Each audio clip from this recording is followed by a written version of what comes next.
In this episode of Tesla series, I'm going to show you how you can get Apple CarPlay and Android Auto directly on your Tesla's main screen.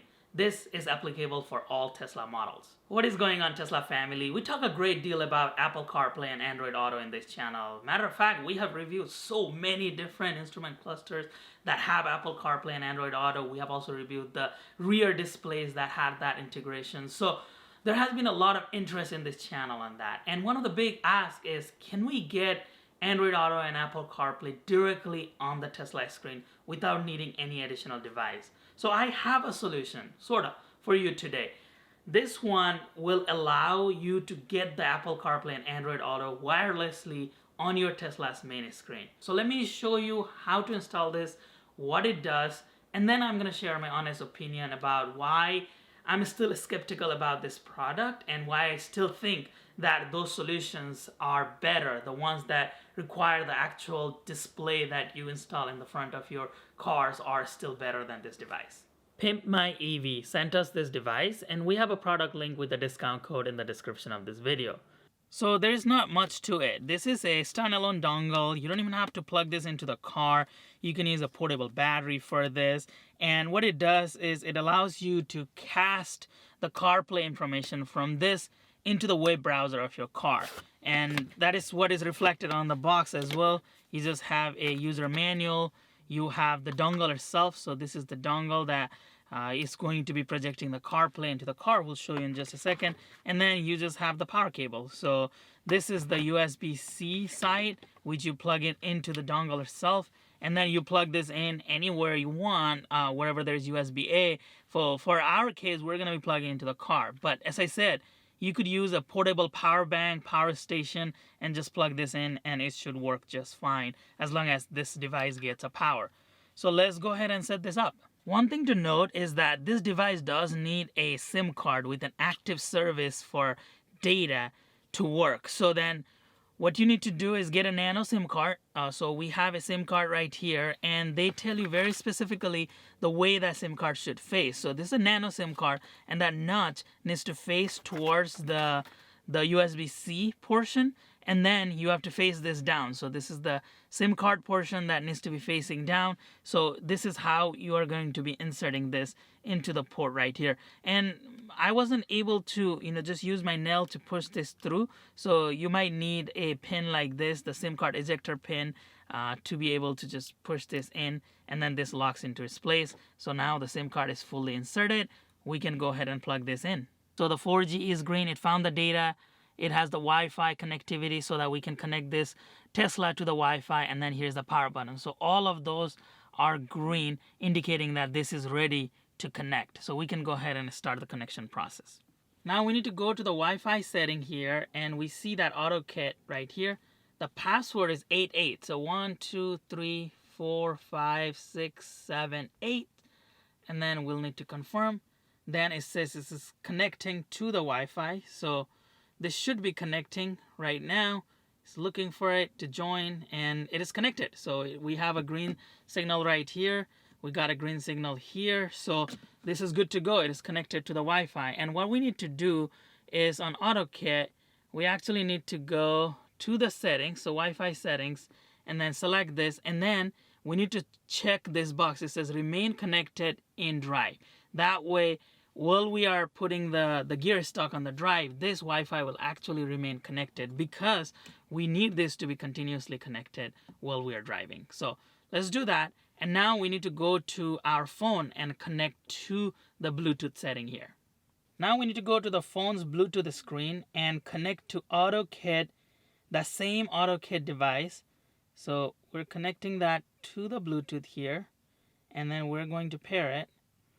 We're not going to allow it to sync, but it should be connected. So now AutoKit is connected. So once you have your phone connected to the Bluetooth, go ahead and go open your web browser for your Tesla, where you can find it right here. It's called the browser. And then type in TESPUSH. So TESPUSH.com. When you hit enter, voila, you have Apple CarPlay right there. So this is a full-blown a CarPlay right here, where there's Waze running, there's music here, it's showing the navigation, You can go to the main menu. You can see all of these settings. So this is a full version that we typically put it on a separate device here. Now you can get it on the Tesla itself. But just keep in mind, this is still over the browser, right? So this is not an app within the Tesla, but this is through a browser interface. As you can see, this looks and behaves exactly like a fully integrated CarPlay module. You can use Waze, Apple Music, and all the other apps that are not natively supported by Tesla. This is very similar to other CarPlay displays we have reviewed in the channel before.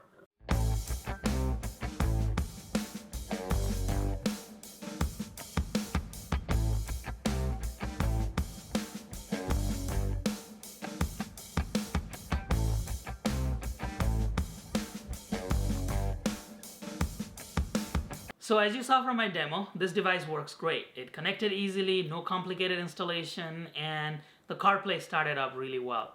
Here are a couple of concerns I have about this device.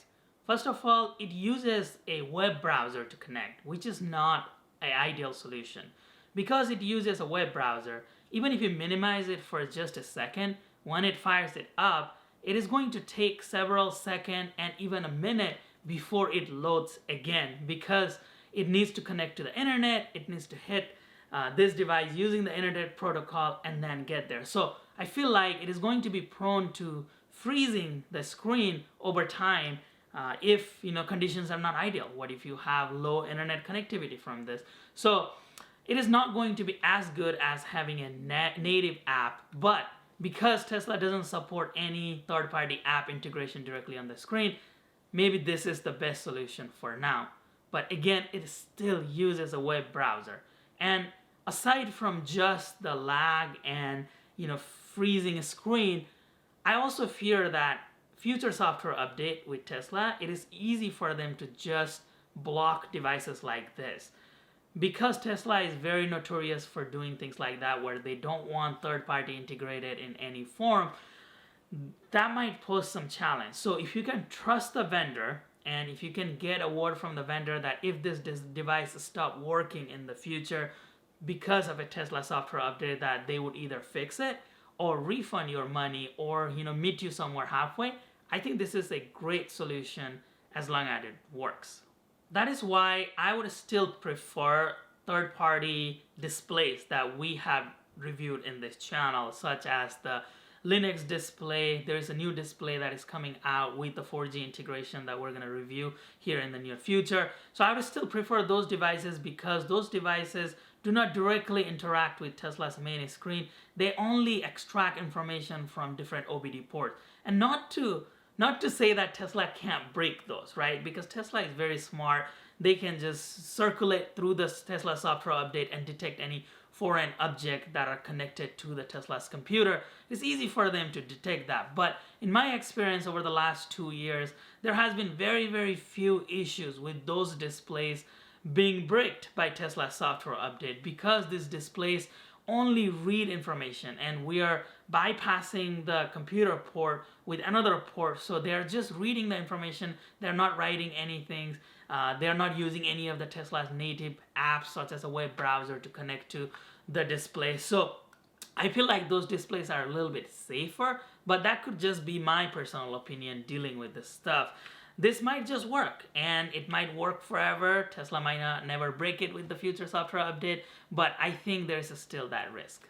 I could not get Android Auto to work with this display at all. I tried several different Android phones and every time it shows that it's connected to Android Auto, but I couldn't see it on the display.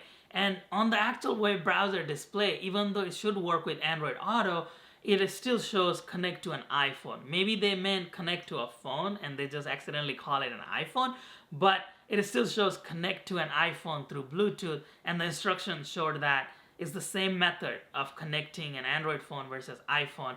And to their point, in my Android phone, I still see that it was connected to Android Auto using this device, but I couldn't get it to work on the Tesla's main screen.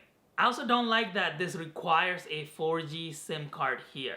And that could be a turn-off for many people because if you don't have a SIM card laying around somewhere, you might not want to go out there and get a data plan just for this device to work.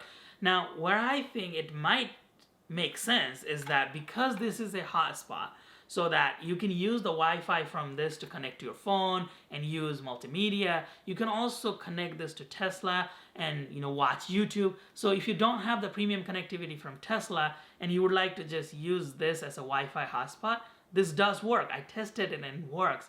But again, I don't know, right? In the future, if Tesla just decides to not let something like this even connect the Wi-Fi with the car, then this could all go away. But for the time being, it was working when I tried it.